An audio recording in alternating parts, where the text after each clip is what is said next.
कभी सोचा है कि सभ्यताएं कैसे महानता की ऊंचाइयों तक पहुंचती हैं और फिर गुमनामी में खो जाती हैं? चलिए, प्राचीन सभ्यताओं की इस रोमांचक यात्रा पर एक नजर डालते हैं। हम शुरुआत करते हैं सिंधु घाटी सभ्यता से, जो सबसे पुरानी और उन्नत सभ्यताओं में से एक थी।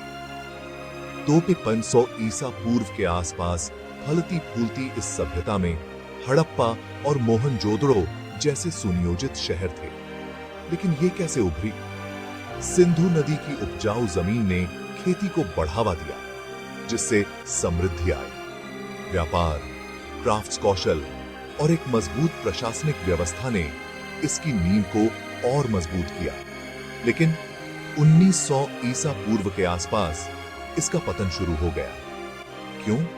कुछ सिद्धांत बताते हैं कि जलवायु परिवर्तन, नदी के मार्ग में बदलाव या फिर आक्रमणों ने इसमें भूमिका निभाई होगी। कारण जो भी हो, यह महान सभ्यता इतिहास में धुंधली हो गई। अब बात करते हैं प्राचीन मिस्र की, फिरौन और पिरामिडों की भूमि की। यह लगभग 300 ईसा पूर्व में उभरी, जब ऊपरी और निचले मिस्र एक हो गए। नील नदी इसकी जीवन रेखा थी, जो उपजाऊ मिट्टी और परिवहन का मार्ग प्रदान करती थी। गीजा के पिरामिड जैसे विशाल स्थापत्य इसके ग्रैंडियर को दर्शाते हैं। लेकिन इसके पतन का क्या कारण था?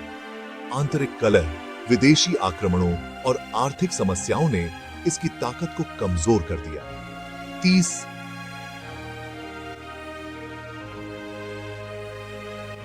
ईसा पूर्व तक क्लियोपेट्रा की हार के साथ प्राचीन मिस्र रोमन साम्राज्य में समा गया।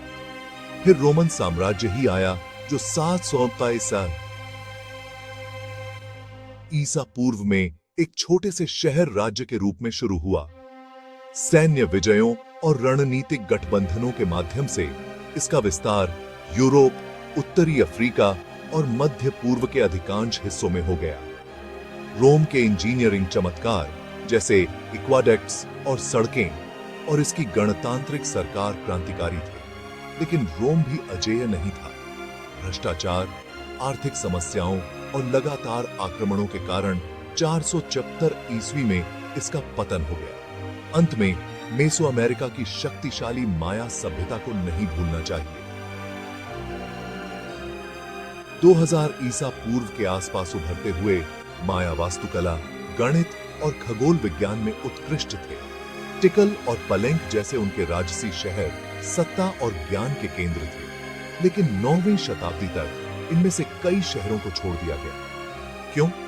विद्वान युद्ध, पर्यावरणीय गिरावट और सामाजिक पतन को संभावित कारणों के रूप में मानते हैं। माया सभ्यता पूरी तरह से गायब नहीं हुई, लेकिन इसका स्वर्ण युग समाप्त हो गया। तो ये कहानियां हमें क्या बताती हैं? नवाचार, संसाधन प्रबंधन और सामाजिक संगठन के माध्यम से प्रत्येक सभ्यता शानदार ऊंचाइयों पर पहुंची। फिर भी आंतरिक और बाहरी दबावों के कारण अंततः उनका पतन हुआ। प्राचीन सभ्यताओं का उत्थान और पतन हमें याद दिलाता है कि कुछ भी स्थायी नहीं है।